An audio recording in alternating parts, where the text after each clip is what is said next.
Good afternoon or good morning from wherever you're joining us in the globe. Welcome and thank you for joining us at this virtual distinguished professorial lecture by Professor Richard Robertson, Professor of Geology at the Seismic Research Center at UWI. The topic of Professor Robertson's presentations is on living safely with explosive mountains in the Eastern Caribbean. I'm Professor Neela Badri and I'm the chair of the Open Lectures Committee at the University of the West Indies, St. Augustine, Trinidad and Tobago. I would like to acknowledge the presence online of Professor Brian Copeland, Pro-Vice Chancellor and Campus Principal of UWI St. Augustine. Professor Richard Robertson, our distinguished featured speaker, Professor of Geology, Seismic Research Center at UWI. Dr. Ursula Joseph, Director of the Seismic Research Center at UWI. Mrs. Stacey Edward, Education and Outreach Coordinator, Seismic Research Center, heads and other members of the management of UWI, staff and students of UWI, friends and family of Professor Richard Robertson, our specially invited guests, the public and particularly those from the Eastern Caribbean, members of the media. One of the aims of the Open Lectures Committee is to create opportunities for newly promoted professors to present their inaugural professorial lecture, and to present an overview of their contribution to their field, the academic peers, students, collaborators, and the wider community. The topic of Professor Robertson's presentation is one of tremendous interest, living safely with explosive mountains in the Eastern Caribbean. And it fits well, as this week the University of the West Indies commemorates World Quality Week. The theme for this year is sustainability, improving our products, people, and planet. Volcanic eruptions are often dramatic events that attract attention, sometimes on a global stage. There are about 1,500 active volcanoes in the world and several active volcanoes in the Caribbean as well. If you look at Soufriere Hill volcano in Montserrat, La Grande Soufriere in Guadeloupe, La Soufriere in St. Vincent and Grenadine, and as we speak, the volcano on the Spanish island of La Palma has been erupting for several weeks. Living near an active volcano can be beneficial as well as dangerous. The consequences of volcanoes can be devastating, such as evacuation, building destructions, economic impact, injury. But volcanic environments could be good locations for farming, with the volcanic deposits being enriched with mineral elements. They evoke a strong sense of place, whether driven by aesthetics, community, landscape, history, culture, religion, and often the communities have a very strong bond with the volcano. I had the opportunity and a very pleasant experience in 2020 to visit La Soufriere in St. Lucia just before the COVID-19 pandemic. This afternoon, we celebrate the achievements of Professor Richard Robertson through the advancement of knowledge, excellence in teaching, research, and intellectual leadership and outreach. I would now like to invite our campus principal and Pro-Vice Chancellor, Professor Brian Copeland, to bring some opening remarks on behalf of the University of the West, St. Augustine, Trinidad and Tobago. Professor Copeland. Thank you, Professor Badri, and good afternoon to you as Chair of the Open Lecture Committee. To Dr. Ursula Joseph, Director of the UWI Seismic Research Center, Professor Richard Robertson, the professor of the moment, members of the Open Lecture Committee, campus management, staff and students, family and friends of Professor Robertson, members of the media. So again, good evening to our virtual audience, and I'd like to thank you all for joining us. It is my pleasure to deliver opening remarks on behalf of the St. Augustine campus of the University of the West Indies at this inaugural professorial lecture by Professor Richard Robertson. Today, November 11th, we also celebrate World Quality Day 2021 at the St. Augustine campus. And this year, the theme of World Quality Day is the role of quality in sustainability and its environmental, social, and governance impact. This year's theme calls on individuals and organizations to improve their products, people, and the planet, and practice sound quality management for the betterment of society. This gives organizations an opening, an opportunity to factor sustainability, environmental and social standards into all aspects of their business. And so today's lecture is pivotal, as Professor Robertson is unquestionably the go-to expert on geohazards, on risks, and on raising awareness and building community resilience in the face of the devastating impact of volcanoes. His was a familiar face and voice to many at the height of the crisis that began in December 2020 with the eruption of La Soufriere volcano in St. Vincent and continued with explosive events in April 2021. As the lead scientist, together with a rotating team from the UV Seismic Research Center monitoring the volcano, it was Professor Richard Robertson who in March 2021 warned that the increase in earthquakes at the site suggested an explosive eruption was liable to happen soon. A calculated prediction based on the science that proved absolutely correct. In the midst of the ensuing turmoil, he was the one to whom we turned, most especially his fellow Vincentians, for calm, expert advice, and the one who the local, regional, and international media called for those all-important soundbites. His long and keen interest in the dissemination of scientific information continued to prove invaluable to our vulnerable island communities and to others as he helps people build capacity and cope with hazards. So when he says he is speaking on living safely with explosive mountains in the Eastern Caribbean, we tune in because we know what he says is based on his research, experience, and his expertise. Professor Robertson, also known as @VinciRicci on Twitter, has time and again made the point that volcanoes do not respect boundaries. We did not quite believe it before. That factor was driven home when volcanic ash from La Soufriere in St. Vincent traveled some 179 kilometers and coated Barbados overnight. This resulted in the Barbados Met Services issuing a volcanic ash and small craft warning as ash fell on the island overnight. Residents awoke to the smell of sulfur and to a near apocalyptic looking landscape where the sun disappeared before 9 a.m., reappearing mid-afternoon on the next day. And so we believe him when he says that all of us in this Caribbean island chain need to build resilience to volcanic hazard. We respect his opinion when he says that that means both having the knowledge and understanding as well as monitoring ongoing activity so the region is prepared and able to mitigate risks. Professor Robertson will argue that enhancing communal understanding response to volcanic hazards must be done within the context of the multi-hazard environment created by these volcanoes. What has happened in the past impacts our present and will impact our future. This evening, therefore, is a landmark moment for Professor Robertson personally and professionally. This inaugural distinguished professorial lecture presents an opportunity for him to share his achievements in research, engagement, teaching, as well as his practical experiences in the search for understanding ever more about volcanoes. We, his colleagues in the campus community and members of the public, will learn from him and increase our understanding of this fascinating, if not frightening area. Even better, his family and friends will this evening share in his achievements and get a behind-the-scenes glimpse of what an academic does, why they do it, and why those many hours spent in study and research were worth the sacrifice.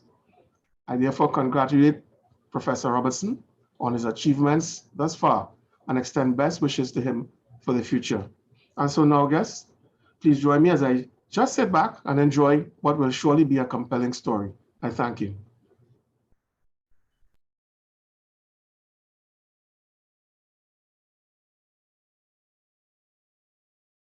Thank you, Professor Copeland. To highlight the accomplishments of Professor Richard Robertson, I would like to invite Dr. Ursula Joseph, Director of the Seismic Research Center at UV Simmons. Dr. Joseph. Thank you, Professor Badri. Protocols having already been established. Good evening, everyone. It gives me great pleasure to extend to you all a very warm welcome on behalf of the University of the West Indies Seismic Research Center. This evening, I have the honor of introducing our renowned speaker, Professor Richard Robertson, geologist and volcanologist at the UE Seismic Research Center, with over 30 years of professional experience and contribution to the wider Caribbean and global scientific community. I've had the privilege of working with Professor Robertson over the last 19 years and have witnessed his commitment to the region and the UWI in his willingness to be of public service throughout this time. His wealth of knowledge and experience accumulated through his numerous years of study, research, teaching, and administration in the fields of geology and volcanology contributes to tonight's lecture. The title of today's distinguished inaugural professorial lecture, Living Safely with Explosive Mountains in the Eastern Caribbean, is a reminder that the Lesser Antilles includes 21 known live volcanoes spread across 11 volcanically active islands, and volcanic eruptions are one of the main hazards that threaten the Eastern Caribbean region. This fact was clearly evidenced by the recent eruption of La Soufrière volcano in St. Vincent and its local and regional impacts. In 2015, recognizing the need to promote building capacity in vulnerable island communities to cope with these hazards, Professor Robertson developed a proposal to provide scientific information and its downscaling to support community-level volcano contingency planning, community-led multi-hazard mapping, and capacity building for disaster risk reduction. In March of 2016, he was awarded a US $618,000 grant from the Caribbean Development Bank to implement the Volcano Ready Communities project in his homeland of St. Vincent and the Grenadines. The work undertaken through this project during the last 3 years to promote resilient volcano-ready communities with enhanced disaster risk reduction capacities in St. Vincent played a significant role in building capacity of citizens in the high-risk zones to cope with hazards of the recent La Soufrière volcanic eruption. Today's lecture by Professor Robertson showcases why building resilience to volcanic hazards cannot be limited to the specific islands on which volcanoes are situated, but requires knowledge, understanding, and preparation by all territories in the region. It additionally addresses why attempts to mitigate the impacts of volcanism need to not only improve our understanding of the geological processes driving the volcanic eruptions, but must also consider how people, particularly those least equipped to handle them, cope with their impacts. I encourage your participation and engagement in today's inaugural lecture and do hope that you enjoy the session. I will now hand you over to our distinguished speaker, Professor Richard Robertson.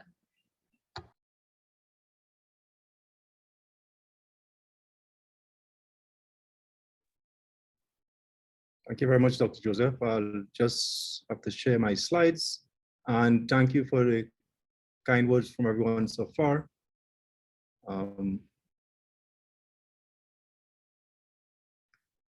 Let's see.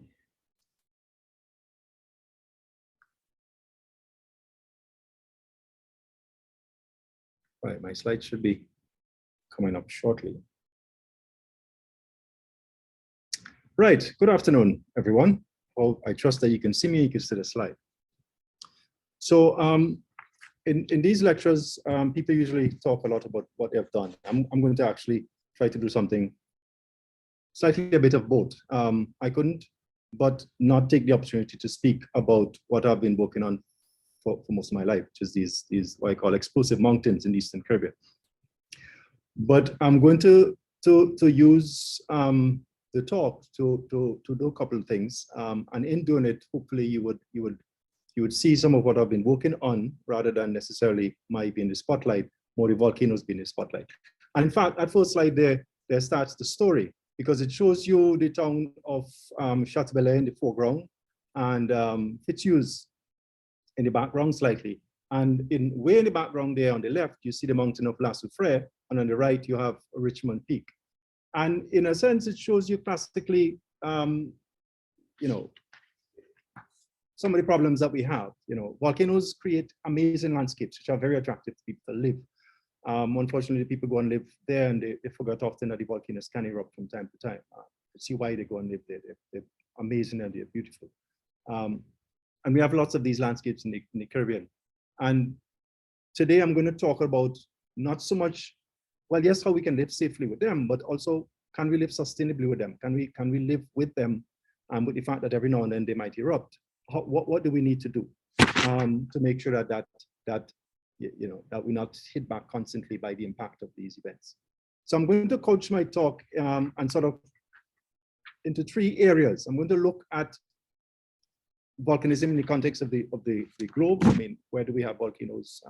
Regional context of volcanoes, and really essentially answering the question, what is the problem, and why do we have this problem with exploding mountains or volcanoes?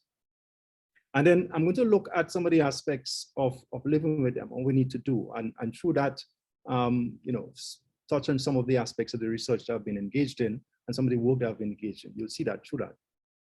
And then I can't help but end off finally with looking briefly at La Soufrière and what I have here, the legacy of La Soufrière, if there's such a thing. Essentially considering what, if anything, La Soufrière, how it's managed, what it's doing, has told us about volcanoes and about living sustainably with volcanoes in the region. So starting first globally, as the slide there says, we have about 800 million people living within striking distance of volcanoes. 100 kilometers sounds wide, but it's close enough for ash to get to you. And the slide there shows you a number of things. On the top right, it shows you the cumulative fatalities. You've had about 533 fatal volcanic incidents or eruptions which have killed people. And the top graph there, which shows you the red line, shows you that if you look at the global numbers, it's dominated by these 5 big events. And interestingly, if you could see there, you see Mount Tampile in Martinique is one of the top 5. So while within the region, in the global context, we are pretty much up there. Mount Tampile erupted in 1902, and the day after Soufrière incidents erupted and also killed people, much less, but still significant. But really, if you take away these top 5, you end up with the blue line there, which shows you sort of more that the numbers has increased over time, but not as drastically as the top red line shows you. So volcanoes have killed people. However, they do bring benefits. Eruptions create fertile soils. You have elevated topography, which is great for telecommunications and things like that. Lots of water resources. They are very attractive, so they attract tourists. Tourism, volcano tourism is a lucrative thing. Some of them have geothermal resources. And also volcanoes have always, the beauty of the mountains have always been so attractive that they have taken on spiritual and aesthetic and religious significance. Even within the region, depending on where you are, you'll see people doing certain things in the volcano. So they have many benefits for society, and most of the time it's fine to live on them, but sometimes they do erupt. They can produce large and unexpected eruptions. And therefore they can cause loss of lives and livelihoods. And their physical impact could cause damage and disruption to critical infrastructure. The graph there on the bottom right shows you how the global activity in volcanism has been since the 1800s, way back when. Of course, the top line shows you a running average of volcanic activity. And to a large extent, that's dominated by reporting. So it gives the impression that the rate is increasing, but it's not really increasing. If you take away sort of the impact of recent increase in reporting, if you take away the impact of things like, if you notice in World War I, it dropped, the numbers dropped because the reporting dropped. But if you look at the larger events, which is the bottom line there in the graph, it shows you that more or less the activity have been ongoing constantly. So when people think that, it sounds like we're having more volcanic eruptions, not necessarily. They've been erupting for quite some time. It's just that we hear about them a lot more now.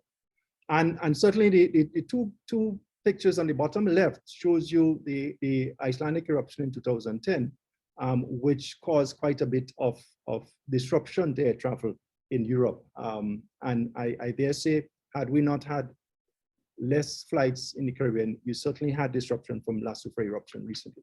So the other final word I want to say is that often when you think of volcanic risk and the impact of volcanoes, we often think of them in a very localized way. So we think of, St. Vincent having a volcano, or Montserrat or Martinique, and we don't think that effect could affect us widely. And certainly globally, as you can see from the pictures there on the bottom left from Iceland, and certainly within our recent experience, we can see that they affect more the wider field. If we come regionally now and look at what we have in the region, we have 21 volcanoes in the Eastern Caribbean that we believe can erupt in the future. Up to six of them have had eruptions in the past, magmatic eruptions where magma has come out and you have had explosions that's caused quite a bit of disruption. 11 of them have either had intense earthquake swarms, hot springs, some kind of activity associated with them, or they have very young rocks. Essentially, the volcanoes that we have in the region can either have what we call non-eruptive activity, earthquakes and activity that tells us that they are alive, or they can have eruptive activity. And as eruptive activity means that either magma is coming to the surface, or it's some interaction of water, groundwater with the hot magma in what we call phreatic eruptions. And the slides there show you that. On the right, you see the slide. On the far right, you have all the volcanoes that you have in the region, 21 volcanoes in the arc. And then you have the picture in the middle shows you the age of the rocks. As you note, the arc sort of what we call bifurcates. It was the younger part of the arc, and where you have volcanoes erupting now are in the middle and the inner part. And that's why you have at least one volcano in each island erupted. And in the bottom left, we have a slide, a diagram that shows you the subduction and the process that causes volcanism in the region. And these are the volcanoes. We have at least one in each of the territories. You could go to the north, where you have Mount Scenery in Saba, all the way to the south, where you have Mount St. Catherine in Grenada. Beautiful mountains, but certainly in each island you have at least one, and in some of them, like in Dominica, you have several. And in most of them, certainly the ones that the seismic center, the center that I'm associated with and be working with, in most of them, you've had some kind of activity, either earthquake swarms that's telling us that they are still alive, or you've had eruptions. You've had eruptions from Montserrat, Soufrière Hills, from Kikem, and most recently from St. Vincent. So volcanism globally is a problem, regionally is a problem, is an issue. So we move on now to how can we live safely and sustainably? Is it possible to live safely and sustainably with these mountains? Certainly, this is the key question. And I have here a quotation from Jake Lewinsky, who's the head, Jake and Lewinsky. Lewinsky and you are the two top USGS American scientists we have collaborated with in the past. And I'll read his quote, and it's interesting to note, in clear contrast, and I agree with him, in clear contrast to the post-event focus on earthquakes and tsunamis. In other words, the event has happened, and there's a lot of mayhem after because of it. With volcanoes, much of the confusion and chaos starts prior to the eruption, or even anticipation of one that is to come. So that volcanoes present a rich variety of hazards. You have projectiles, bombs that go up in the air when they explode. You have ash. You have things we call pyroclastic density currents. All these things that you've heard about in the last couple of months, certainly associated with St. Vincent. And in our territory, in islands, volcanic, what I would call volcanic small island states, particularly in tropical regions, we have particular aspects of our history and our terrain that makes us particularly vulnerable, because we are in the tropics and we live on islands which have steep slopes covered with fragmented material, and that makes a recipe for all kinds of other hazards. You have landslides, you have movement of sediment down slope, you have floods, all of these kinds of things. So we are particularly vulnerable to these kinds of impacts of hazards related to volcanoes. Now, because volcanoes exhibit such variable behavior, and because of the uncertainty associated with it, there's a large amount of questions that happen as soon as something starts happening. People start asking, are the populations threatened? Do they have to be evacuated? Is the infrastructure vulnerable? All those kinds of questions need to be answered. And none of these questions can begin to be answered without knowing something about the volcano, without having some mechanism for monitoring what's happening. And therefore, a key aspect in living with them safely, first thing I'd like to go with is these things we call volcano observatories. These places where you have a group of people, and that's a picture of Montserrat Volcano Observatory in Montserrat, and that slide there shows you some of the dynamics of what observatories do, and I'll go through the points that I make here. But observatories collect data. They're the place where you maintain the monitoring infrastructure, where you conduct research, where you can forecast activity, and they're key to providing advice to emergency managers in terms of what the volcano is doing. So the data drives the assessment of hazard, assessment of risk, and therefore they drive the ability of the people who live in harm's way to respond in a way that minimizes that harm. They do research, and often one of the challenges with observatories, and in fact, this slide that I got here is taken from a colleague of mine who was using it to make the point about the need for the interaction with the sort of the academic community with observatories, and how that interaction has to be fairer than it is, because the academics often just interested in the publication of papers and conference talks and things like that, and as it says, fame and medals that comes with it. While the observatories are focused on monitoring the volcano, and that takes a lot of time. And often, if the partnership isn't balanced properly, they often get the sharp end of the stick to a certain extent. So observatories are very important in building trust and goodwill with the civil authorities, with the universities that may not have any observatories. I mean, in our case, in the case of seismic, we are associated with university, and it's great. And also with local communities. They bridge the gap between scientists and society to provide clear, defensible analysis and prognosis of volcanic activity, which is key. Of course, one of the things that happen, unfortunately, globally and in the region, is that they suffer from insufficient support. And there I have a slide that looks at some of the challenges that certainly in my experience, one of the things that I've done a lot at university is in the past is managing seismic. And these are some of the challenges we've had. Funding, inconsistent, deficient. It's usually a reflection of the region that we live in, but as I said, it's a global problem. What we have done, and the mechanism by which we have gone about dealing with that, is by looking for grants from USAID. Some of the agencies I have there on the right-hand side indicate that to you, from the World Bank, to build the capacity to improve the networking that we have to do, to put in infrastructure that we can't get otherwise.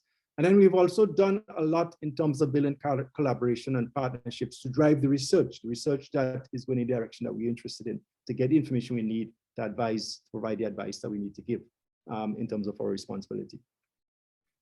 There's a logistical challenge. We are in the case of seismic, we are based in Trinidad, and we are responsible for approximately 600 kilometers of space, 9 territories, independent territories, spanning all the way up from St. Kitts Nevis all the way down to Trinidad and Tobago. So logistically is a challenge, and therefore we have had to build a network, redundancies in the network. We've had to use remote techniques. We have had to build local capacity, technical capacity to support the work that we're doing. So you've had to find ways to manage the situation that you have. You have volcanoes that have long repose periods in the region, and therefore sustaining interest in both building the capacity to respond from an emergency management perspective, but also from the community perspective, is a challenge. So education and outreach has been a key component of what we do, and also what I would say community engagement increasingly. I'll come back to that later on. And then you have the impact of the hydromet events damaging equipment. So we have had to try to invest in low-cost instruments and improving the installations that we have to make them more robust to the environment that they live in. And then finally, unfortunately, we have a problem with vandalism, which requires ongoing enhancement of public education. So I next move to some of the research and some of the work that drives it. So observatories do research, but they do research that drives in a particular direction. And one of the things that the fundamental basis of assessing hazard from volcanoes is really the assessment of what has happened in the past. And one of the places that we've done that is, and this slide shows you, is reconstructing the past 1,000 years of La Soufrière history. We've collaborated, I've collaborated with colleagues in the UK to go onto St. Vincent, and the map there, the slide there shows you on the left, the locations on St. Vincent where we've worked, where we've gone into the field and looked at deposits. In the middle graph there, you see some deposits from an area called Larakai and the Wallabu River, where we've looked at deposits and tried to determine from these deposits, what kind of deposits they are. Are they ash? Are they indicative of explosive eruptions? Are they indicative of dome building of dome eruption, collapses of domes, or are they ash? And then we've analyzed that, look at the chemistry of the material to try to detect what kind of eruptions you have. And then finally, we have tried to date them by collecting charcoal that's essentially the vegetation has been burnt by pyroclastic flows as they come down the valley. And from that, we could build up a better picture of how many eruptions you have. And from that, we have been able to date for the last 100 years, 6 eruptions. And from using that, get a rough approximation of what's the interval between eruptions, we call it a repose period. And I've determined that this is work that happened before the last eruption. It would have happened, and in fact, there's a publication that came out of it in 2019. By then, one of the things that we had noted is that certainly from the numbers that we had, it appears that Soufrière, while last analysis had shown that it had erupted on a time scale of about 100 years interval, it seems that the intervals may have been shorter than that. And certainly this last eruption has shown is even shorter. The other interesting thing that we noted is that despite the fact that the 1902 eruption in the mindset of people, because it killed people, it killed about 1,500 people, it seems to have been really big. When we look on the ground, when we look for deposits on the ground, it's not well preserved. So there's only small remnants, evidence of this eruption exists. While we can find in the field evidence of other eruptions, it tells us that you've had cases in the past where you've had big eruption from La Soufrière. So that's one of the first sort of the element in moving from the data that the advocacy collects to data that can be used. The next thing that we've been involved in is creating what we call a volcanic hazard atlas of the Les Antilles. One of the fundamental things that you have to do and you have to provide as an observatory scientist managing in a volcanic region is provide data that the disaster managers could use. One of the things that was absent up until this was created was a repository of all the information we knew about the volcanoes, and also a systematic way to accommodate the range of knowledge that we had. You had a lot more knowledge in some territories than others. And what we did with the atlas, we got funding from the Caribbean Development Bank, and we got involvement of colleagues in the other territories, and we ourselves also did mapping in some of the territories to make sure that we could, first of all, come up with a first order hazard assessment for each island. So for each island, we looked at what the deposits were telling us from the historical accounts, from the past geological record that had been accumulated. And in some cases, in places like St. Kitts Nevis, we had to go on and remap some areas. We then determine what is the most likely future activity. And based on that, we come up with scenario-based maps. And from these maps, we could, for example, in the slide here, that shows Grenada on the left and St. Vincent on the right. The maps on the left shows you if the one marked A and C. A shows you what may happen from a dome building, sort of effusive kind of eruption from Mount St. Catherine. And the one at C shows you what can happen, we think, from an explosive eruption. And then from that, we could determine what are the likely effects. You're going to have pyroclastic flows, you're going to have mud flows, you're going to have ash fall. And then we came up with a way in which we could integrate all that information and come up with a more simple way of depicting this in what we call these integrated hazard maps, which then becomes B and D in the diagram, in the figure there, which the disaster managers could then use to manage and to plan for future eruptions. And that's what we were trying to do. And we have done that for all the territories in the region, going from Saban Station, even in places that we weren't directly responsible for. And this now provides a basis upon which stakeholders in the future could plan for future eruptions of volcanoes. Now, in looking back at it, and we've published a methodology, and we've looked at it and examined what it means given how it has been used given the time since this was done since about 2007, we've come up with conclusions that really in doing it in the future, we need to involve stakeholders, the people who have to use the map much more closely in the entire map mapping process, because even the use of the colors, how we define certain things, to ensure that the maps are more useful for them. And secondly, we're going to need to use more of the modeling techniques that exist now. There's a lot more techniques for modeling pyroclastic flows and the different processes that happen when the volcanoes erupt. We're going to apply those much more, computer-aided modeling. And then we have to consider more carefully how we depict offshore hazard. The maps there give you, the maps that you have there in those diagrams give you a skewed impression, because it gives you impression that the hazard ends at the coastline, and that is not the case. The pyroclastic flows continue flowing over the sea. So the hazard continues. So we need to figure out, when we do these maps in the future, how do we depict them?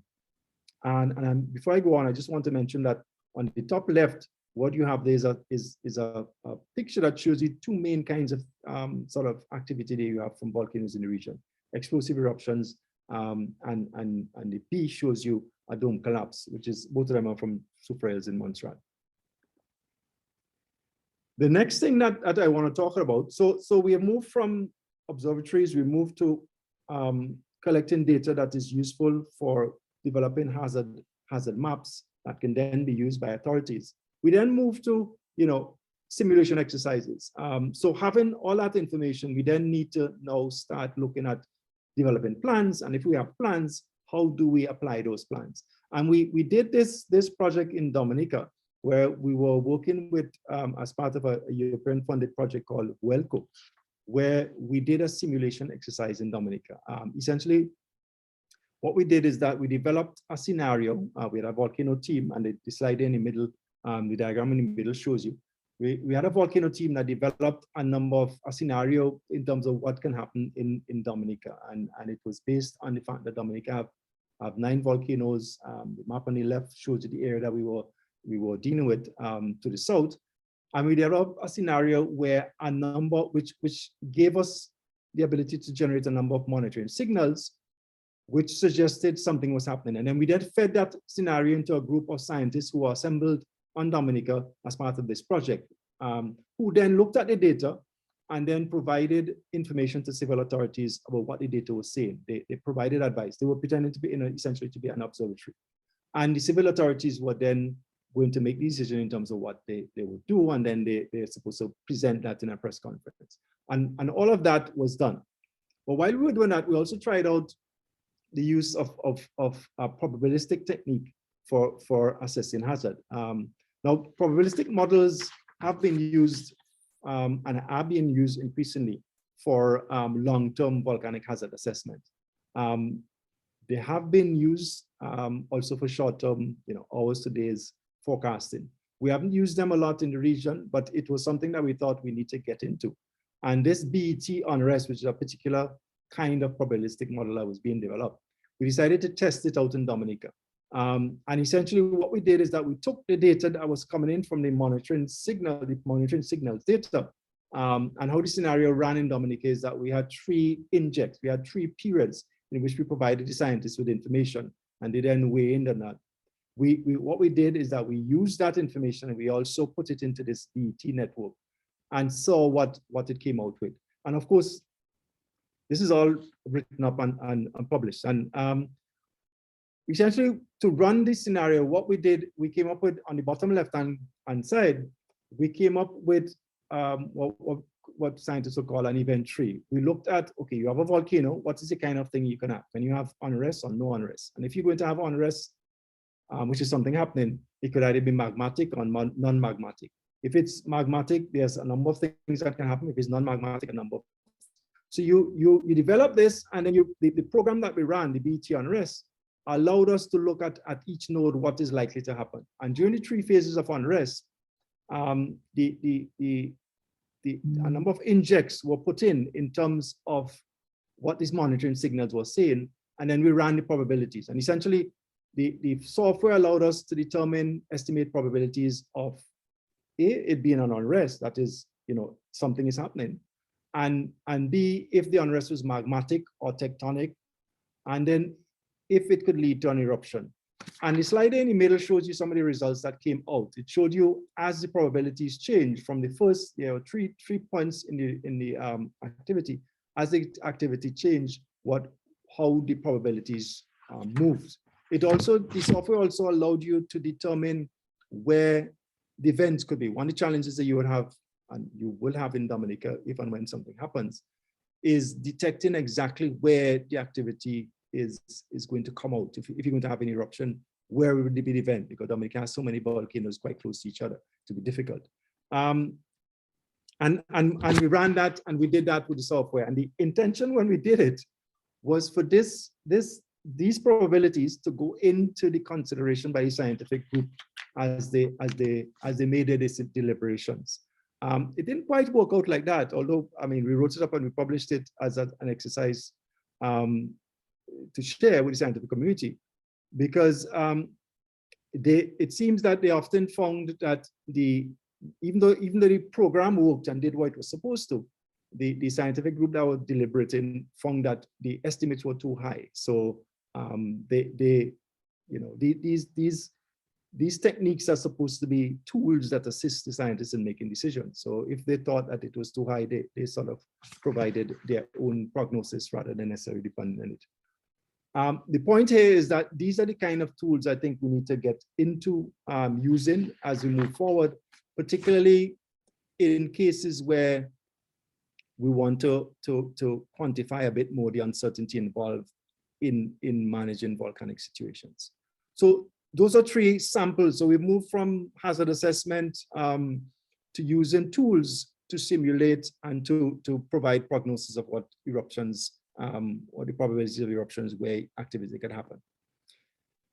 Next element I want to talk about is this whole thing, which I've spent a substantial amount of time in the last couple of years with, which is what I call community engagement. And I've put up a definition there that I got from the CDC, which says it quite nicely. Community engagement is a process of working collaboratively with and through groups of people affiliated with by geographic proximity, special interests, or similar situations to address issues affecting the well-being of these people.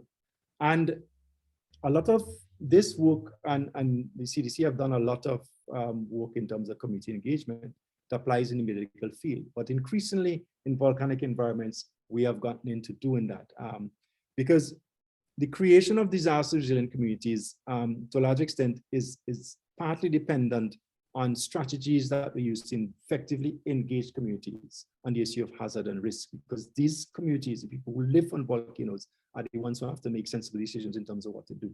So a lot of the emphasis that we've placed in the last couple of years is on engagement with communities. Trying to find ways in which we could make sure that they understand and they are aware of the hazards that they are living with, and they are aware also and are empowered to take measures to minimize that impact. One of the ways in which we've done it, I believe Dr. Joseph mentioned it, is this project that we had has been running since 2017 called the Volcano Ready Project, and that we did in St. Vincent. At the time, of course, we didn't realize how telling it would have been in the context of what eventually happened in St. Vincent this year. But the idea here, and this slide shows you some elements of it. It has a logo. It has done exhibitions, and I'll show you some of the products that came out. It really essentially involved working with communities located in the northern part of St. Vincent in what we call the red and orange zone. If you look at the hazard map, you have seen it earlier on when I put it.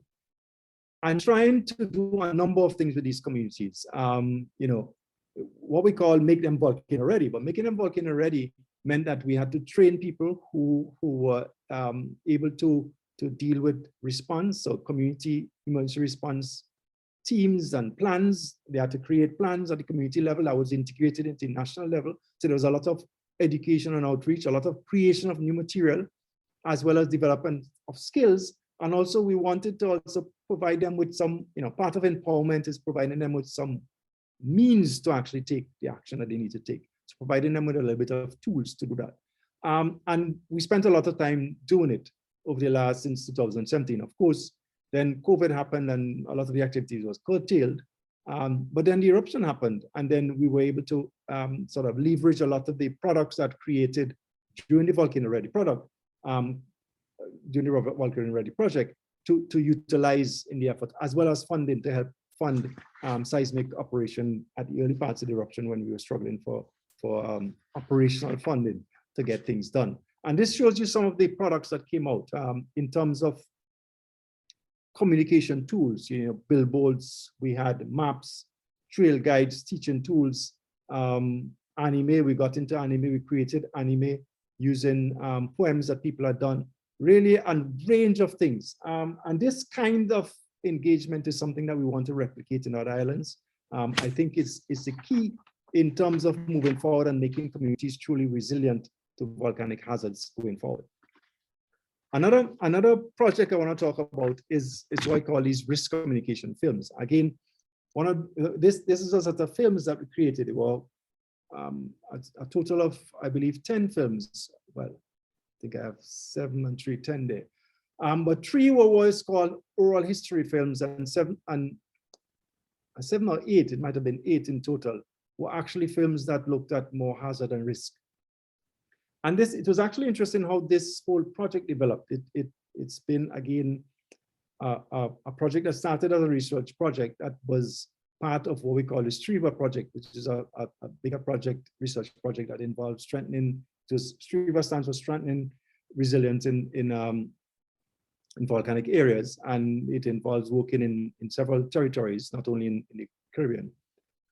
But in engaging with communities in STRIVA, there was a demand and a need that was identified by the local community in terms of producing content that captured a lot of the experience that people had from 79, first of all, in their own voices, and also dealing with some aspects of the hazard in St. Vincent, some misconceptions that people had that needed to be, articulated in a different kind of way.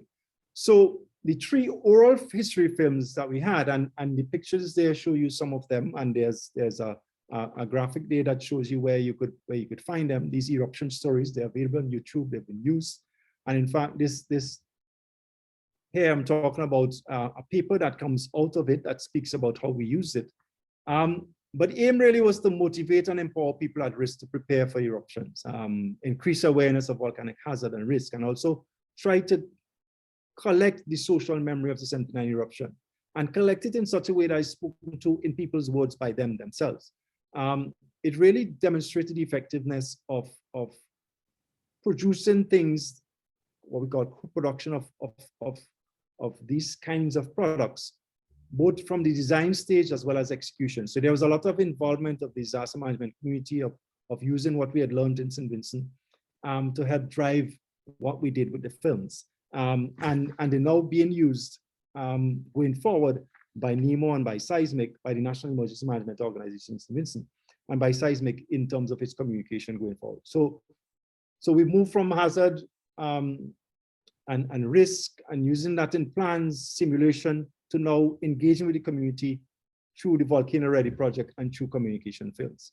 The last part I want to talk about before I look briefly at La Soufrière is what I call the dilemma of risk-sensitive development in territories like St. Vincent, like the Caribbean, and this applies to all the Caribbean. And this here speaks about some work that was done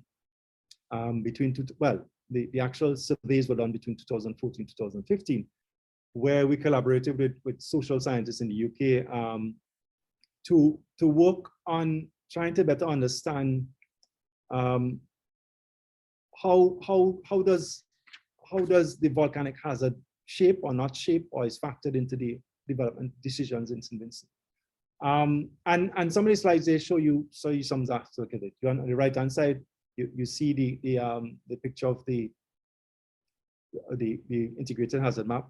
Interestingly, you will notice that compared to the earlier maps that I showed you from the atlas, the hazard map, the red area in St. Vincent now encompasses the entire northern part. And in fact, that speaks to a certain kind of decision making that we had to do, because practically the area to the north, which was previously in orange, from a practical perspective, it had to be in red because logistically it was difficult to move people once the volcano started to do anything. But one of the things that we collected, we did a lot of interviews. We worked with planners. You know, we sat down with planners in forestry, in the planning department, and we used ash hazard maps that had been developed looking at 1902 eruption. And we spoke to them about the impacts and what they will do. There was over about 400 household surveys that was done, talking to people about how they're dealing with the hazard, what has happened, what has not happened. And these graphs tells you some of the picture. It looks, first of all, at access to basic services among survey respondents in the red and orange zone, how it has changed. And if you notice, essentially things have improved in terms of access to all aspects of you know, primary education, secondary schools. It has improved as you know, you would like to think. You know, governments are trying to develop the whole landscape. And what we discovered is that, and I'll go to the next one. And this is another slide that looks at what do people think needs to be done to reduce the impact of volcanic eruptions in the future, as well as what improvements have been made to make people less vulnerable to volcanic hazards. And some of the key points are really that the challenges that you have with operating in a small island developing states in a volcanic environment is that because of the island space and because of the challenges of development in the landscape that you have, sometimes you make a decision that would actually result in the hazard becoming, you know, making it easier for people to live in vulnerable areas. So, for example, the fact that you have had such improvements in the red and orange zone incidents means that it's more comfortable to people to continue to live in certain areas where they are at risk from volcanic hazard. And that is, you know, that is understandable given the challenges that you have living in these regions. So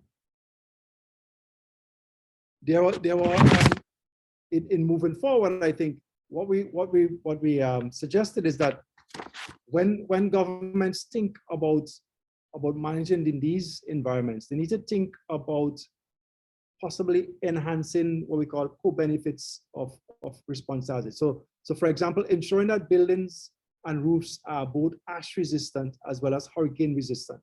You know, discouraging housing development in topographic lows in river valleys. As you know, we now have a problem with mud flows in certain areas. So when you're looking at the environments in these small island development states, you have to look at it in the context of it being a multi-hazard environment where you can't deal with one hazard alone. And even if you have to have limitations in terms of where you could develop or what you develop, you have to do it being cognizant of the fact that you can be exposing yourself to a particular hazard while you're catering for another one. You have to cater for all of them, and that makes it more challenging. So I think that's all I'd like to say in terms of moving through that landscape of volcanic hazards, of the need for observatories, hazard assessment, and the challenges they have living in these environments. The last part of my talk, I'd like to look at the sole question of what's the legacy, if anything, of La Soufrière eruption. La Soufrière is the most recent eruption in the region. And there's a lot of what I've spoken about that came together at La Soufrière. Issues such as, you know, monitoring networks, the need for monitoring networks, the need for operational plans, engagements, community engagement of disaster managers, resource mobilization, constraints. All of these kinds of issues played out in Soufrière 2020-21. And I mean, I think everybody knows what happens now. You had an effusive phase of the eruption from the 27th of December to the 9th of April, 27th of December 2020 to the 9th of April 2021, where essentially a lava dome oozed out, and then you had an explosive phase. And the transition from the effusive to the explosive phase was quite rapid. And the only reason that we were able to detect it and we were able to provide certain kinds of alerts to the public was because of the network that was in place, that was put in quite earlier on. And I think to a large extent, the reason that people listened and people heard and responded in a certain way is because of the engagement. So I think to a large extent, it showed the benefits of some of the things I've been speaking about. But the slide here, I actually used this slide deliberately to make another point, that the graphic here is one that shows the whole eruption in total to a certain extent. And I always find it to be quite a nice graphic because it puts together a lot of information in a very simple way. And it speaks to the need for, the ongoing need for engagement with the public for creation of products like this, if you want people to live safely in volcanoes. But it also speaks to the need for people who create them. And so I give full kudos to the outreach department of Seismic who created this slide. So what we have in St. Lucia now is left with this landscape. And I have here a slide that shows you the landscape that existed before. On the top left is a graph I got from Google Earth. And the bottom right is based on a photograph that was taken from a plane and shows you the landscape at the top of the mountain. I think if we looked at what has happened in, say, 2020 versus 21, I think the management of the situation in terms of the disaster risk governance and the crisis management benefited greatly from a lot of the effort that was put in both in assessing the hazard, so the fundamental groundwork in terms of determining, all that work I spoke about in terms of the 100 years history and others that went before that, but also the development of hazard maps. And then going further, the integrated hazard maps that then allowed plans to be made and then allow you to do simulations to prep those plans. And then also the engagement of the public. All of that came together, I think, to a large extent in 2020-21 to result in the result that we had an eruption that happened in the midst of COVID, in the midst of all the other challenges that we had.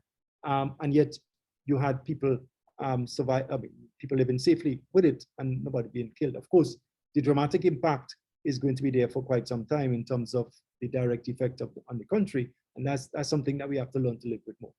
I think in closing in this part though, I think I'd like to make the point that there are a number of opportunities that the eruption certainly allowed us. I think there's an opportunity now to enhance, improve and develop the local capacity, the networks that we have, the plans and procedures with respect to volcanic hazard and risk. We were at a certain stage before. We need to use that to get a next stage where we're even more resilient to the impacts of the volcanic hazard. So it speaks to other aspects using what we've learned, both for St. Vincent, but for other territories in making them more resilient to volcanic hazards. So we need to use the eruption experience and the knowledge to guide the development. So things like land use development, I think there was an opportunity, to a large extent it's probably lost now, in terms of reshaping the landscape in the territory. And I think in moving forward, any kind of big event that happens, we need to utilize it to reshape fundamentally the way in which we live with the environment that we live in, to ensure that when these volcanoes, these exploding mountains erupt again, they're not going to have that impact, both on lives, we shouldn't be losing lives in the future, but certainly in livelihoods also. So you need to have legislation, enforcement of land use, building regulation, reconstruction, there's opportunities for that. And clearly the engagement of the public communities was a key thing. People hearing about the hazard, I spoke about the Volcano Ready project, but there's been an engagement in the community in St. Vincent ongoing for over 10 years. Constantly we have been providing information to them. I think that helps to build trust, which is one of the key things that observatories do. But we have to fully engage the communities now also in decision making in terms of what happens with the landscape and in actions that they have to take to reduce the impact. So there's need for greater engagement of the public and them being involved in decisions that have to be taken.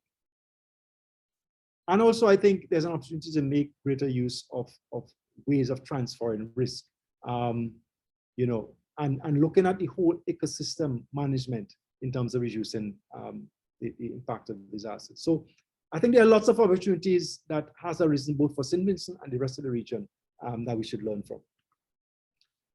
And I think I'm actually at the end now, and in closing, I have some closing thoughts that clearly volcanoes bring many benefits to society. And because they do that, human beings are always going to be attracted to live close to volcanoes, to use volcanoes for all kinds of things. And we in the region live on volcanic islands. So, we don't really have a choice. We have to live with them because it's the nature of the terrain that we live in. In the Caribbean, we have at least one volcano in each island that can erupt. And given what we have seen, when they erupt, they can have impact that is not only on the territory itself, but wider scale.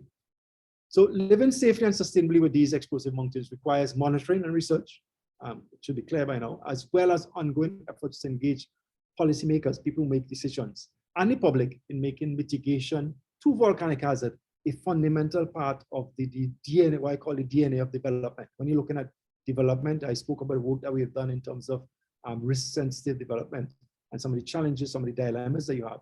We need to deal with them. We can't ignore the volcanic hazard. One of the interesting things that we found in that study when we did it a couple of years ago in St. Vincent is that the volcanic hazard, despite all the information that was out there, was not really a major factor in terms of planning in the territory. I suspect it isn't in some of the other territories in the region, and it has to be if we need to not have the impact that we would adequate to have. There are and will continue to be ongoing challenges, but I think the recent management of the eruption in St. Vincent, I think speaks volumes about, I think there's cause for hope, because to a large extent the eruption was managed regionally by a regional organization in terms of the scientific component, but also locally by a local organization and supported by regional agencies. And it shows the capacity of the region to manage certain kinds of certainly hazards like this by themselves. So I think it shows a certain maturity in terms of the scientific organizations that exist, institutions and organizations that exist, as well as in the region, as well as in St. Vincent and Grenadines. I leave you with this probably sobering thought. Volcanic eruptions are perhaps the only hazard besides a meteor impact that has the potential to cause sort of extinction level events in the globe. So therefore, volcanoes, quite apart from the region, we don't have perhaps any big volcanoes like that to do that. But volcanoes globally are hazards that we can't discount, despite the fact that they don't erupt very often. We need to live with them safely. We can live with them safely and sustainably, but we can't discount the impact that they can have if and when they erupt. I thank you very much, and I trust that you have questions, and I'll stand ready to answer them as best I can. Thank you.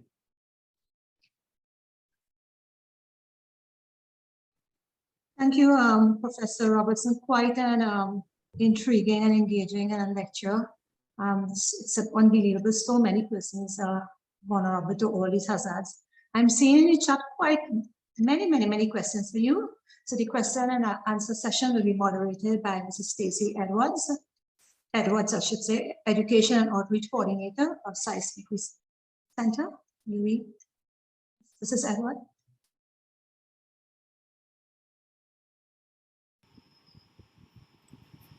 Thank you very much, Professor Badri, and protocols already having been established, I would like to say good evening to everyone, and I wish to echo Professor Badri's sentiments and thank Professor Robertson for an informative and thought-provoking lecture. A lot to consider, and we do indeed have quite a few questions already in the chat box. We're happy to see that we have participants joining from across the region and further afield, and we're definitely looking forward to extending this very rich discussion. So we'll be using the chat box for questions, so we ask that you continue to post your questions there. I'm going to pull up our first question. Let's see here. Right, Professor Robertson. So our first question asks, do you think that the current technology is considerably reliable in disseminating information to the masses of people in the event of an emergency? In brief, is the technology effective in evacuating individuals in a swift manner? So I know that's more of a question for civil authorities, but given your experience with the recent eruption and being there for the evacuation, perhaps you can provide some comments. Yeah. I mean, yes, thank you very much for your question. Yes, I think there is technology that exists that allows you to do that. So the question in terms of whether or not the technology exists, it does. The question is whether or not we have utilized the technology, and if so, have we used it effectively? I know in the context of St. Vincent, I know, and in a lot of the other islands, they use what they call the common alerting protocol, the CAP program to alert people. And in a lot of the islands, they have emergency protocols to alert people.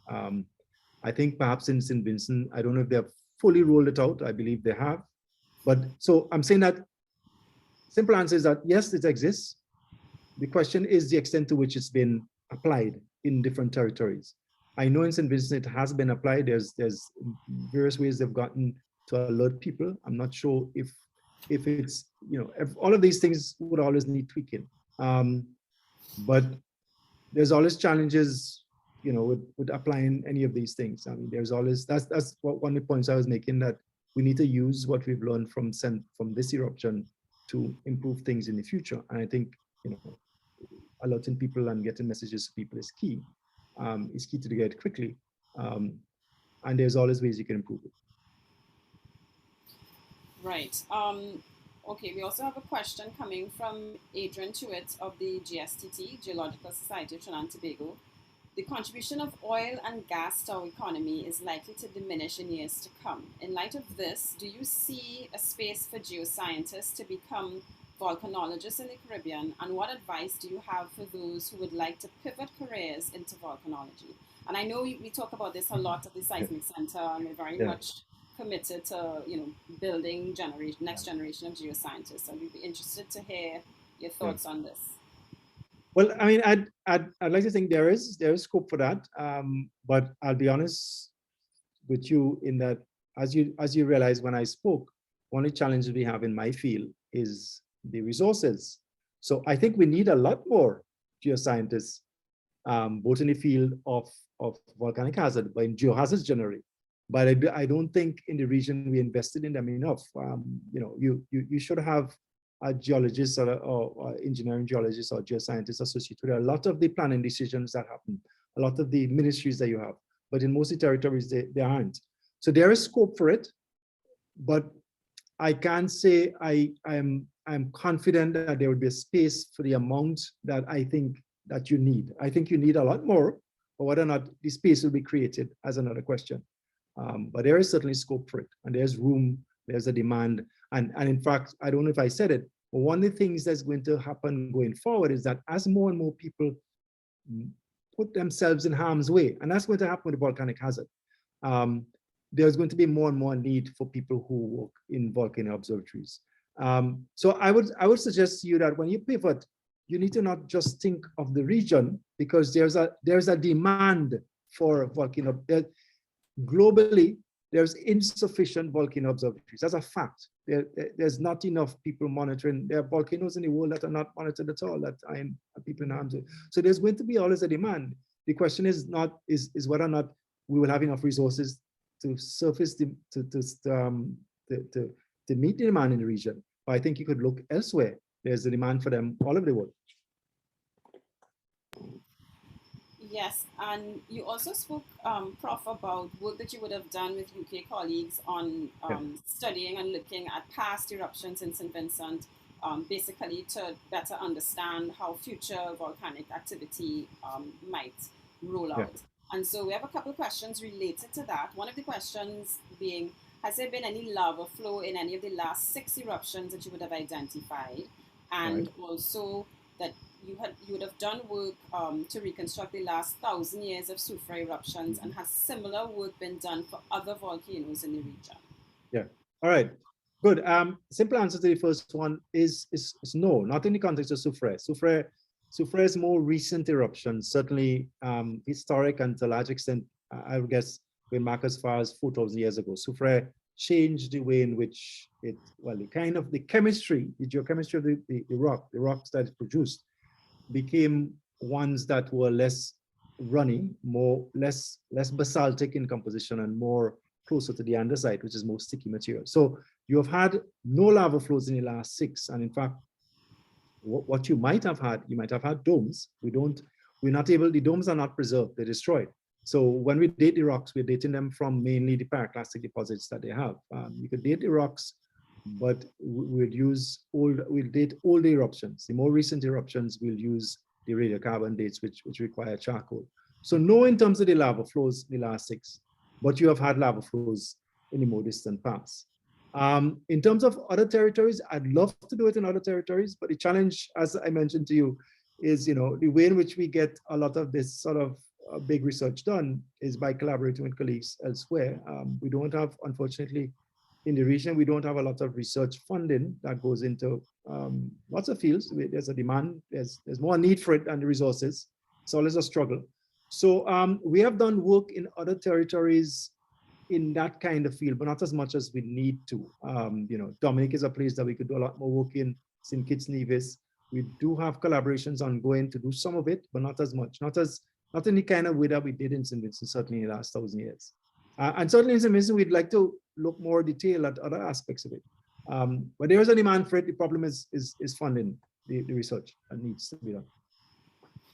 And while we're on the topic of discussing types of eruptions, we also have a question asking whether we're more fortunate to have eruptions involving felsic material. That's a new word for me. Yeah, I know Felsic exactly. material, as opposed to more viscous eruptions from basaltic materials. I'm not sure if the person's trying to say that. Yeah, I mean, the fundamental chemistry, geochemistry of the rock, petrology of the rocks that coming out of Soufrière hasn't changed in the last 1,000 years or so. Not that much. It's more or less its composition of the rocks that comes out is more or less the same. So in terms of your question, I think we are.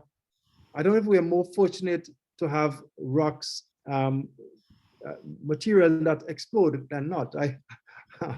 So the kind of rock that comes out of Soufrière now and the configuration of Soufrière's crater is such that from time to time you're going to have explosive eruptions because it's driven more by the extent to which there is gas-rich magma and the extent to which the gas is able to come out freely or not. And that more drives it than the fundamental changes in the geochemistry of the rock, the petrology of the rock itself, because Soufrière petrology hasn't really changed that much in the last probably 4,000 years or so. And it's either been producing lava domes or explosive eruptions. And that's what we'd expect it to continue doing. And what is the possibility of having a collapse of the La Soufrière mountains? Collapse of Soufrière is always possible. Of all the volcanoes, the volcanoes on islands, I mean, it doesn't happen frequently. That's before people start worrying. But the nature by which volcanoes erupt on islands and the way in which they form means that there's always going to be a tendency at some point in time for them to have large-scale collapse from time to time. And Soufrière has had that. That's why you have, in the case of Soufrière, that's why you have the Baleine Scarp. That's why you have Larrakai. They are pre-existing features on Soufrière that indicate that you've had large-scale collapses in the past. In addition to which, studies that have been done by lots of colleagues in the region in terms of the deposits on the ocean floor indicate that we've had large-scale collapses from not only Soufrière, but other island volcanoes. So collapses, large-scale collapses from island volcanoes is not unusual. Fortunately, they don't seem to happen very often. So, one of the reasons that we have to monitor, and that's why we study, is to make sure that we're in a position that we could detect the onset way early for that kind of thing to happen. And right now, there's no indication that Soufrière is heading in that direction or any of the other volcanoes, but it's a possibility that it can happen. And as we're on the topic of large-scale sector collapse, you know what question, I'm sure you know what question is going to come up, right? Of course. And so it's a good opportunity to talk about La Palma because that always kind of comes up whenever there's activity there. So we have a question asking whether La Palma is a risk to the Americas and the Caribbean region if there is a sector collapse. Right. So again, it goes back to the whole business of these things are possible. So once you have a volcanic island, volcanic islands, because of the way in which they are formed, they have fundamental instabilities that can occur and therefore they can collapse. And if they collapse into the sea, they have the possibility that they could displace the ocean enough to cause a tsunami. Now, the La Palma story has been written about and looked at by multiple people. And in fact, the chances and the risk of it generating a tsunami that is big enough to compromise the Americas has been long shown to be discounted and minuscule. Why that is so? Because when these collapses happen, for you to generate something that is of the order of magnitude, for you to generate enough material going into the sea to generate a tsunami that then is going to have this catastrophic effect on the eastern seaboard of America, you really will have to have a volume of material that is going to the sea that is very difficult to put into the sea all at once. And more often, when you have collapses from La Palma in the past, given what the geology have said, is that the scale of the collapses, the order of magnitude of the amount of material going into the sea is lower than what will generate that. So yes, you've had collapses, and collapses can occur, but it's more likely that the collapses that would occur are going to be on a smaller scale, are going to generate something that is not going to impact further field. That said, we can have collapses from volcanoes in our terrain. So you don't need in a sense, it's probably more likely for you to have a collapse from one of the volcanoes in this part of the region than over there affecting that part of the eastern part of America, because we're so close by in terms of doing that. You don't need as big a collapse.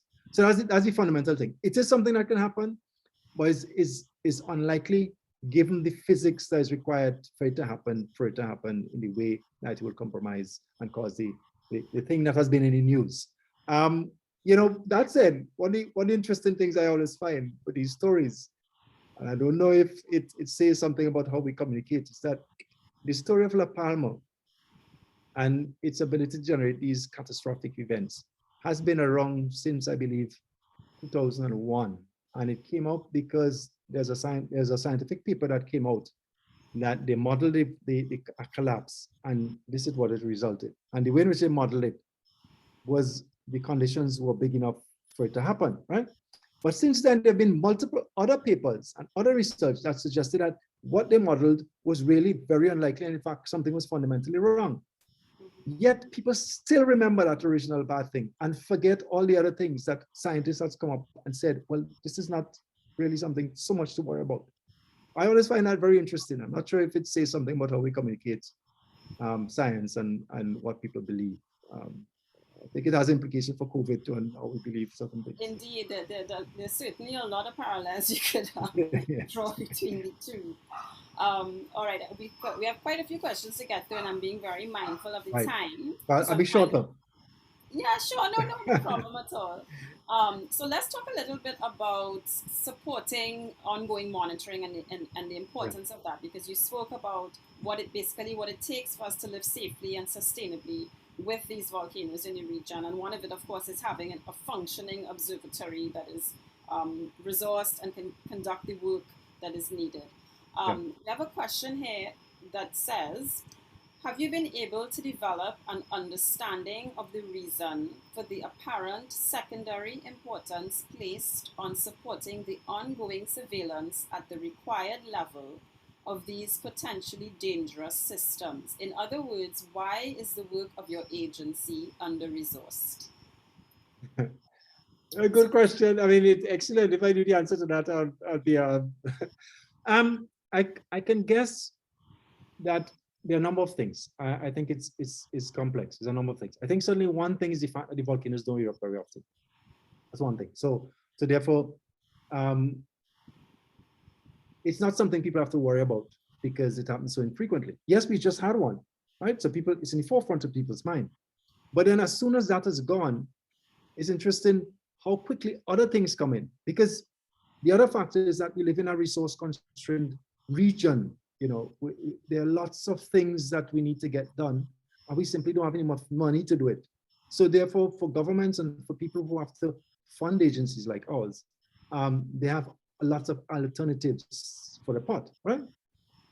So I think those are the two things. One of the recent developments that I know of, which I would fully endorse, and I hope the other governments do it, and it often happens to the country that has been affected. Our experience at Seismic is that in the country which has been most recently affected by the event, whether it's an earthquake or a volcano, there's most goodwill to do something. And one of the most significant things that happened in St. Vincent is that the government decided that they will legislate the contributions to agencies like Seismic. So therefore, going forward, There's no government that can come and say we're not going to contribute to this agency, the regional agencies, because it's now legal that they have to do it. I would love to see all the other governments do that, because then it means that it doesn't matter who is in government. It doesn't matter what your focus is at that particular time, because they all change. But at some point, I think we need to get to that stage where they all recognize that it's important to have certain kinds of agencies around. You have to have that capacity there to respond to these events. And if you think it's important, then you have to make sure that it's within your legal system, that there's no choice, that you have to contribute.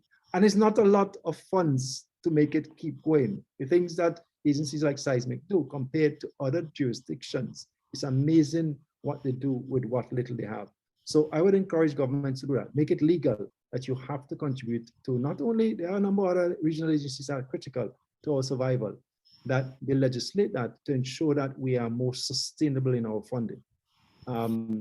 So I don't think I answer the question in terms of fully saying why, but that's how I think would solve it. Sure, and you're speaking to the role of government and the importance of prioritizing these, what we call low frequency, high impact events. And of course, one of the points that you make, and Dr. Joseph mentioned it in her opening remarks, is that volcanic eruptions, much like COVID, have a much broader impact than the specific island that they're on. So that speaks to the importance of it being a collective effort by the regional governments to prioritize that. So we have a question here related to Barbados, and it was very interesting during the eruption to see the effect on Barbados and to kind of really get an understanding as to what was happening there. So it says also the experience of Barbados shows how a distant community or country can be affected based on the wind flow patterns, etc. How does this experience or reality impact our shared approach to managing volcanic activity and eruptions? Right. So yes, there needs to be a shared approach, and I must say that there have been efforts ongoing by agencies like the Caribbean Disaster Emergency Management Organization, to have a plan for hazards, including volcanic hazards, and you know, seismic is part of that. The other point I'd like to make is that, yes, it showed that. Interestingly, some of the research that we had done prior to the eruption indicated that whenever Soufrière erupts, Barbados can be expected to have an unusual dumping of ash. It has to do with how the wind direction is. It has to do partly with the volcano itself, the morphology of the mountain itself. But both in the past, 1902 it happened, 79 it happened, and given what we understand of the dynamics of the wind circulation, is going to happen in the future. So Barbados, every time Soufrière erupts, and it erupts explosively, Barbados can be expected to have unusual amounts of ash.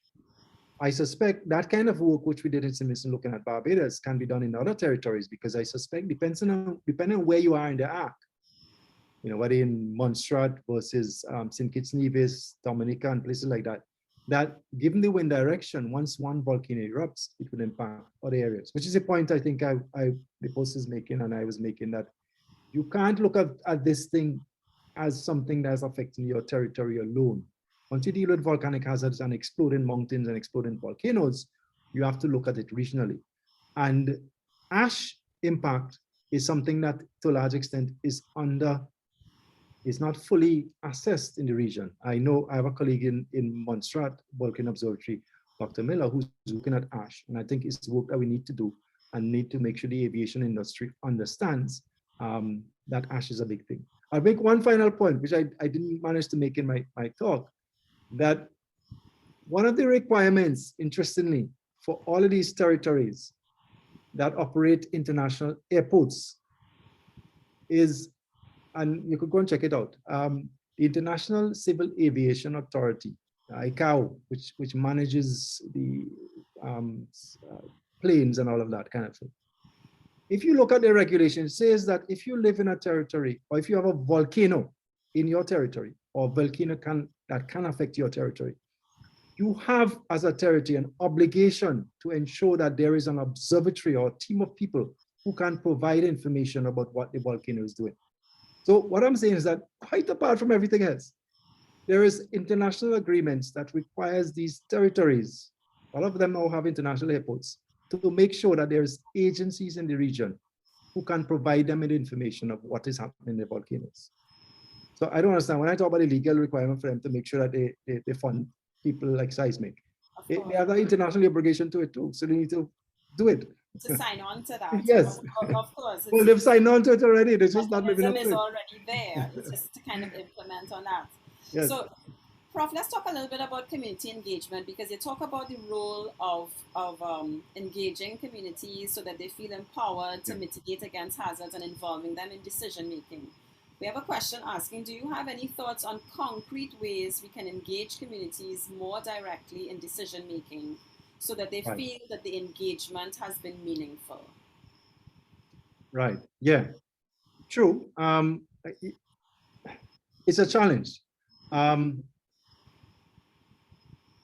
It's a challenge for people like us because we are a scientific group and we try to work closely with the disaster manager, the formal government agency, to work with the communities. I mean, increasingly, so there's a certain dynamic with government and officialdom and working in communities.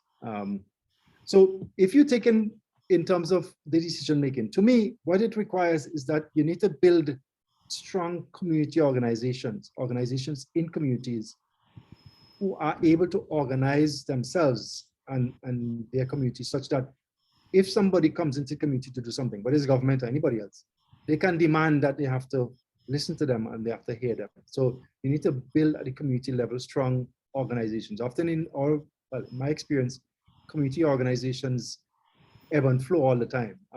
Partly, I think, because we have a drain of people out of the region more than in. So, you might build up a strong community in one area, a strong organization, and it loses the people. And one of the challenges that we have is that sustainability of grouping. I think that's one way. I think the other way is to get involved in trying to influence the people who have to do work in your area by your organization at an organization level, but also at an individual level. Getting involved in the organization that probably doing stuff in your community to make a difference. So basically, I'm saying that you have to organize yourself at a community level, and also you have to make sure that your voice is heard when things are happening. And when you see things happening, you have to make it known that this is your voice. From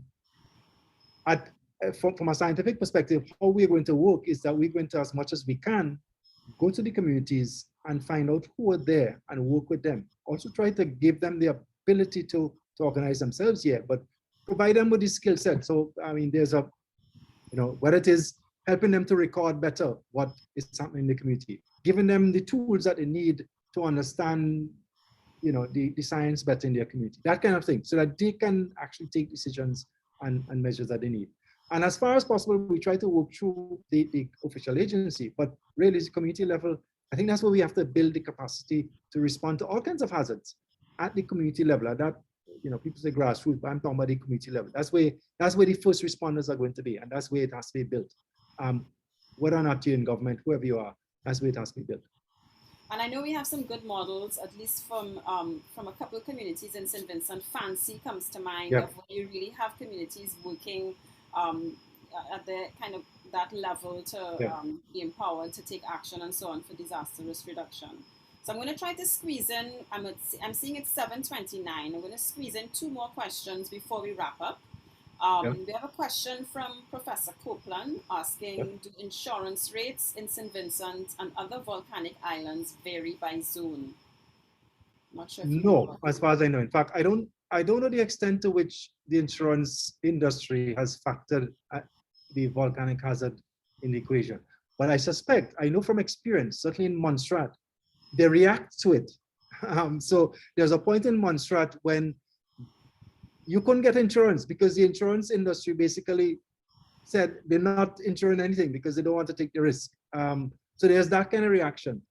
I don't know the extent to which they've moved on. There was in the past a difficulty in quantifying the risk for them. But I think that has changed because, in 2015, for the first time, the global assessment on disaster risk reduction, which is done by the UN, this is a big report, for the first time, they incorporated volcanic hazard in it, and the volcanological community provided a lot of information. We actually put in information from the region.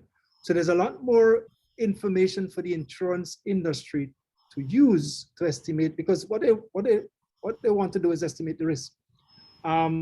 So I think there's a lot more wherewithal for that to happen now, but it isn't happening as far as I know now. You basically, if you're in the red zone, although I don't know if it's changing now, if you're in the red zone, orange zone, green zone in St. Vincent, doesn't really matter, because in the past, my understanding is that they just never factored in the volcanic hazard and the risk, despite the fact that you had information there. I don't know if that's changed, and that will change now because of the eruptions in this. Okay, thanks for that one, Richie. I'm going to take one final question on geothermal activity, because we have been getting quite a bit on that.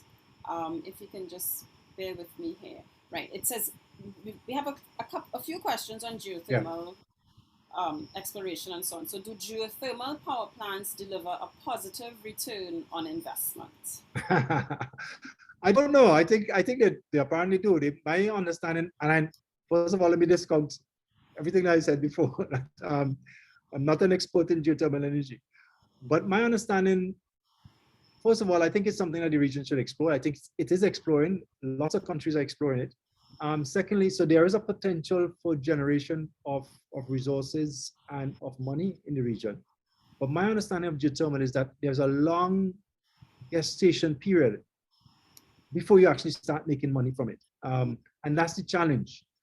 So that you might go through all the process and get into the stage where you actually build a plant and generate energy that will then make money. That's usually where where things fall apart. So, you know, there are lots of countries in the region who have gotten just before that stage, and they can't find the funding to get to the next stage. So I suspect that depending on what your plan is, depending on what your resources is, I think, yes, it can generate energy that is cheap, that will then drive lots of other things. But I'm not sure if there's the investment that goes, I don't know how much people have the risk that they're willing to take before it gets to that stage. And I'm not sure how long it takes to get to that stage, and that's usually a problem. All right. Thank you very much, Richie. I think I'm going to wrap up this evening's session, because we are a little after 7:30 and we don't want to be going too far over time. We have many questions that have remained unanswered, and what we can probably do, the outreach section at the Seismic Center, we can probably compile answers to those questions as a text, as an FAQ, and we can post that on our website, so that people who may not have had their questions answered here this evening can visit our website, I would say by the end of next week or so, and we can have some answers to those questions from this evening's session. Thank you again, Professor Robertson. I'm just going to wrap up on the last point that you made, which I think sort of really summarizes everything that you delivered here this evening. Living safely and sustainably with volcanoes requires monitoring and research, as well as equipment and engagement of policymakers and the public in making mitigation to volcanic hazards a part of the DNA of development. I really like that term, Prof, the DNA of development. So on that note, many thanks to all of tonight's participants and attendees, members of the university community, public invitees, and the media. Thank you also to colleagues, friends, and family of Professor Robertson who have joined us. We are grateful for the insightful questions and lively discussion. Finally, we wish to thank you, Prof. Robertson, for sharing your knowledge and experience with us this evening, and for your continued contribution to the UWI and the region. The next virtual inaugural professorial lecture will be delivered by Professor Godfrey A. Steele on Thursday, the 27th of January, 2022 at 6 p.m. The title of the lecture is Human Communication Studies, What, How, and Why from a Caribbean Perspective, and additional details, including registration links, etc., will be circulated closer to the date. Thank you very much, everyone. Be safe and have a good night. Good night. Thank you.